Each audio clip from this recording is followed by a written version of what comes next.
What's up, everybody? This is Caleb with Speaking Llama with a quick disclaimer about our first exit interview for Australian Survivor Titans versus Rebels. Unfortunately, during our recording, we noticed some significant feedback issues, especially hearing my voice. And so rather than subject you to a poor audio sound, you'll hear it a little bit throughout the video, but we decided to kind of remove my asking the specific questions, and instead you'll see those questions prompted before Frankie answers them. So sorry about the delay in getting this posted, as well as the just kind of different kind of interview setup, but we hope you enjoy hearing from Frankie as much as I did enjoy.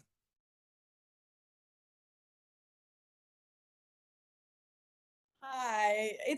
It's been fine. I actually liked my edit, to be honest. I felt like it really showed who I was, and I wasn't going to make myself smaller for no one, so I'm okay with it.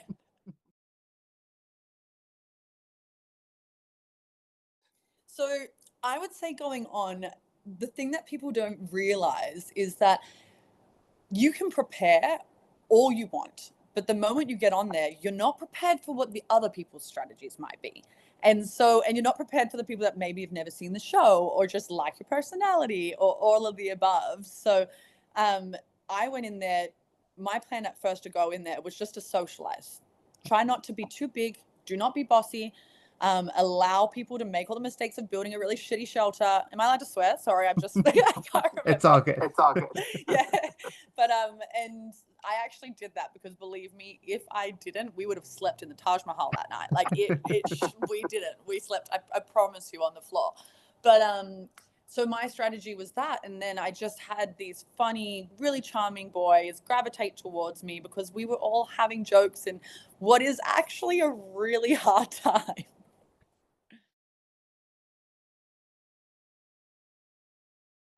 No sleep. I don't think people can really prepare you for no sleep. Like it was raining the moment we got there. We did not have a shelter. That sun was coming down. You have no idea of the time. There, as much as everyone wants to believe it's this big set and that we've got lights, camera, action everywhere, it's like a couple of guys hiding in the bushes with a camera. You know, we've got no lights. Right.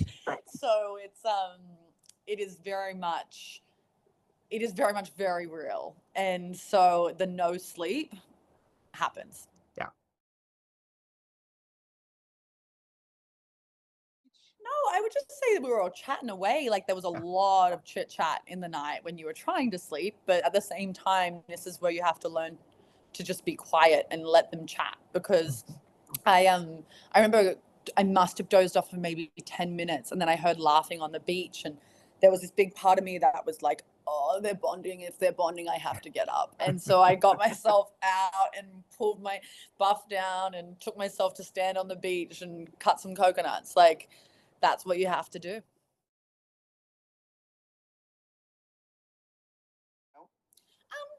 No, because I think what happens in these situations is people decide who you are and what character you are. And I know this might come off as a little smug, but I just find sometimes because I am a bubbly character and I am happy to chat to people and I am happy to listen, it somehow becomes my responsibility to make sure I've involved everyone. Mm. Whereas, like, other people didn't involve me. So Yeah. I'm like, why is it solely my responsibility? So I don't understand that, but that's a Yeah. dynamic I have to get used to. Yeah.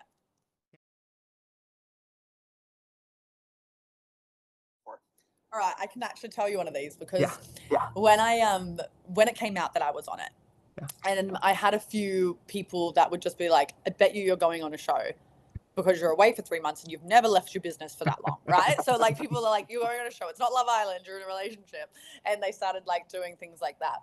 But a bit of the things that people would say to me, and again, this is just going to make me sound like I'm so freaking up myself, but a few things that people would say to me was, "You're a threat."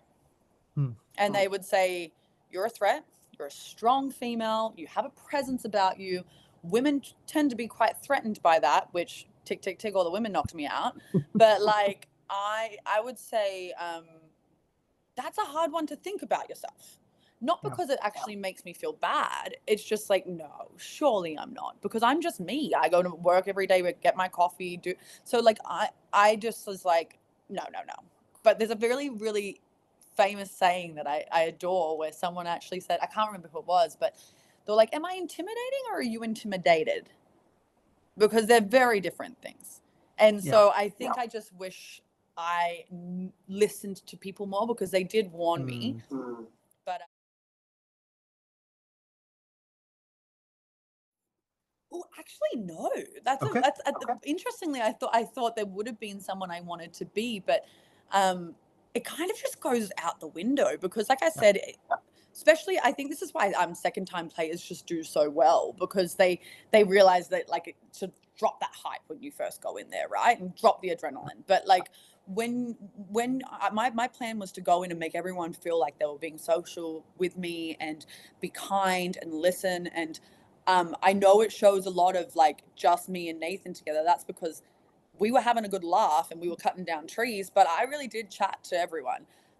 Probably should have chatted to Mark more, but like maybe I thought I got around to everyone. But I do find it good that and I think well played to him that he picked up on that people were starting to like bond with me, and and he wanted to get in there before the other girls were too hard to flip around.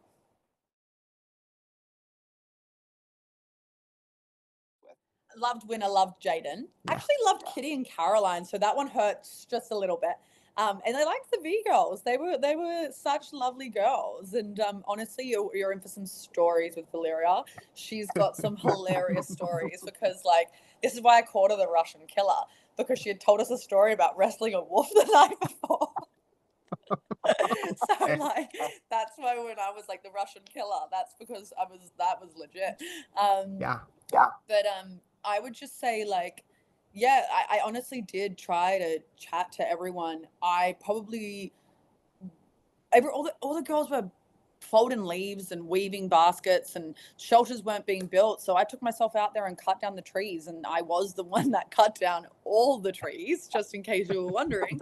Um, and so naturally, the guys were going to come with me. Yeah. I definitely think it was Mark. I Yeah. think it was Mark because I'll be honest with you, I did have some chats with him. We don't have a lot of time. We're like doing challenges, and it's a lot of work, and people don't see just how much is going on. But like I probably didn't spend enough time talking to Mark. And if it isn't a nice feeling seeing people talk to everyone. Like I said, I didn't realize it was my responsibility, but like I know it showed us looking like that we were having a spa day by the end of it. But truthfully, I just wanted it to be the easy vote, because I didn't want any more attention on me. Yeah.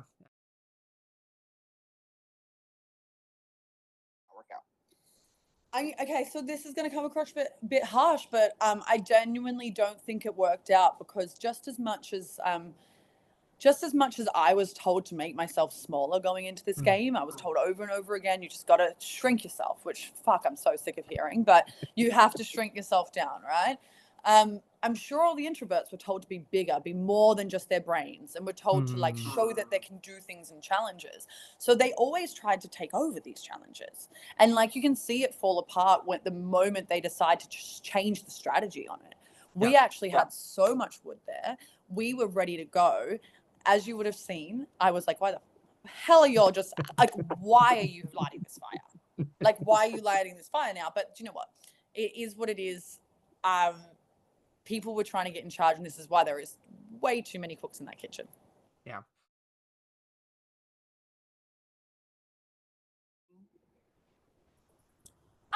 Truthfully, no. I reckon if anything, the rebels will play different being a Yeah. rebel. Because like they would steal some of our wood in that first challenge. Whoops, I shouldn't have said that, but they did. Like there was some like little rebellious behaviors happening. But I think in the Titans, like I said, when people tell you you're a threat, or that you've got a good personality, or that you're like people, you don't see these things about yourself. Like I think as if I want to identify as a Titan in any way, it's just because I'm constantly striving to be better. It's not because I felt like I was a head honcho in any way. I felt like it was watching the edit, I now realize maybe I didn't didn't come across that way, um, but yeah, I don't think we did lean into it too much. If anything, I think everyone was actually trying not to be their bossy self, and that's why no one was taking leadership, because everyone wasn't, which made them look like everyone was equal.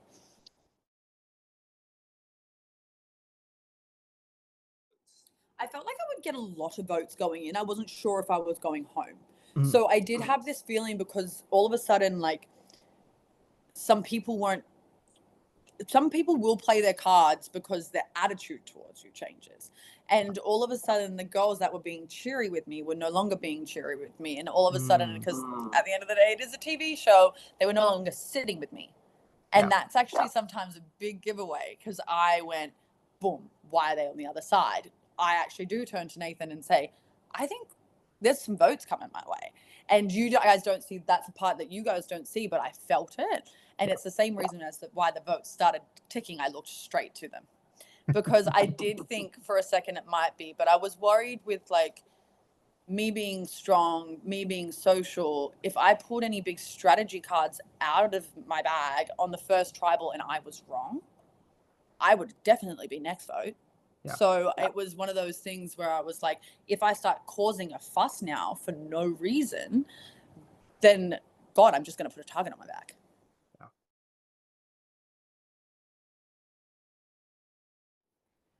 I would just say how much humor there and laughs there actually is. And like how much that actually makes it worth doing when you aren't sleeping for that 8 hours that night before you go to a challenge and you're waking up with a 7-year-old's back. But like, I would say it was definitely the laughs. Like, one of my favorite moments is, yeah, waking up in the middle of the night and going out to we went out to the beach, and Jaden's this, honest to God, maybe the biggest human I've ever seen in real life. Like, he is ginormous, and he's just got a coconut in one hand and the machete in the other, and he's just like cutting it with one hand. And whereas, like, it took me a good like hour to get through one, and he's just like cutting through it and just like boom, done.